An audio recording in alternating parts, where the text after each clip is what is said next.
Alam niyo mga kayamies, may na-realize na ako sa mga nangyayaring issue regarding dito kay dun sa isang content creator na nagngangalang Vince, no? At doon sa babae, hindi ko na lang papangalanan, no? Baka madali pa tayo, no? Siguro kaya ginawa ang vow si Lo para laging maging tama ang mga babae. Protektahan sila sa mga mali na ginagawa nila para ba lagi silang maging tama, no? Guys, ito na yung cheater, loser, two-timer. Kasi biruin mo ganito, no? Nung in-expose nung lalaki yung ginawang kalokohan ng kanyang ex-girlfriend na panloloko sa kanya, marami ang mga kababaihan na nag-react, no? May iba rin namang mga lalaki na nagtanggol, no, doon sa babae na ipinapangalandakan ngayon yung VAUSI Law saka yung Data Privacy Act. No? Kasi nga naman, kung tutusin, in legal perspective, mali talaga yung lalaki na in-expose nga naman yung pagkakamali ng kanyang ex, no? Na imbes na privately na usapan lang ito, no? Or private lang na sinisettle, no? Yung mga ganitong issue, ang ginawa, in-expose pa. Kaya ang lagay dito, tila kawawa talaga yung lalaki. Pinoprotektahan kasi ng batas yung babae, no? Na mali nga yung babae, mali ng cheat siya. Mali talaga yun. Kahit saan mo tignan, nang cheat yung babae at deserve niya yung mga kritisismo na na-receive niya sa pang-cheat niya. Pero normally, this should be settled privately. Hindi na dapat ine-expose siya in public, no?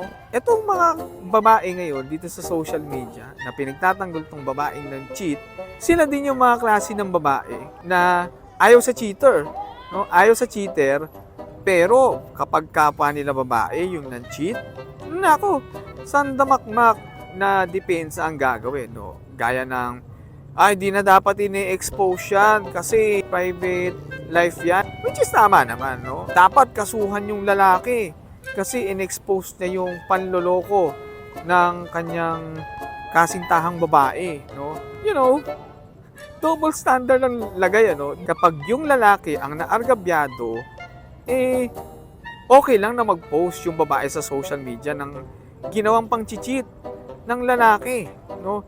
Pero kapag yung babae ang nang-cheat, hindi okay sa kanila yung i-post nung lalaki yung ginawang pang-cheat sa kanya nung babae. Imbes, pagtatanggol pa nila at sasabihan at sasuggest pa nila na kasuhan, nasaan yung equality doon, no? Kumbaga, walang equality.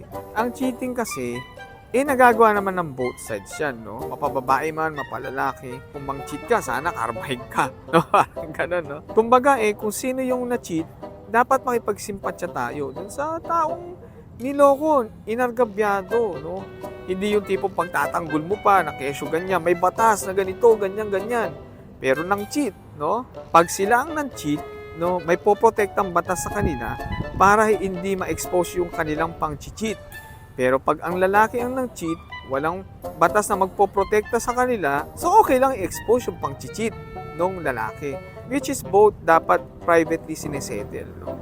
When it comes to gender equality ng batas natin, pro-woman ang batas dito sa Pilipinas. Paano naman kami mga kalalakihan na protektahan naman kami, no, sa aming karapatan na siyempre kami din ay sinasaktan ng mga babae. Niloloko din naman kami, no? Hindi niya naman pwede kasi rin na idahilan na mas stronger sila na species kaysa sa mga babae. Hindi rin sa lahat ng pagkakataon. Oo, stronger nga kami, pero siyempre nasasaktan din naman kami, no? Stronger physically pero emotionally diyan, ibang lalaki mahina 'yan, no? Yung ibang mga kababaihan, no? Ito minsan ang biro nila, no, na ang English ng lalaki ay M-A-L-E. Pag binasa natin ng in Tagalog word, mali, no? So, ibig sabihin nila, ang lalaki ay laging mali. Oo, sabihin na natin, ang lalaki ay laging mali. Pero ang babae din naman ay may mali, Kasi ang English ng babae ay female.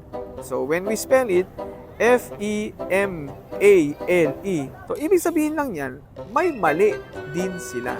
Hindi lang lalaki ang laging mali. ang babae din ay may mali. Hindi naman sa pinagtatanggol ko yung yung lalaki, kasi kapwa ko siya lalaki. Sinasabi ko nga rito nga, mali din naman siya na in-expose yung ginawa ng babae.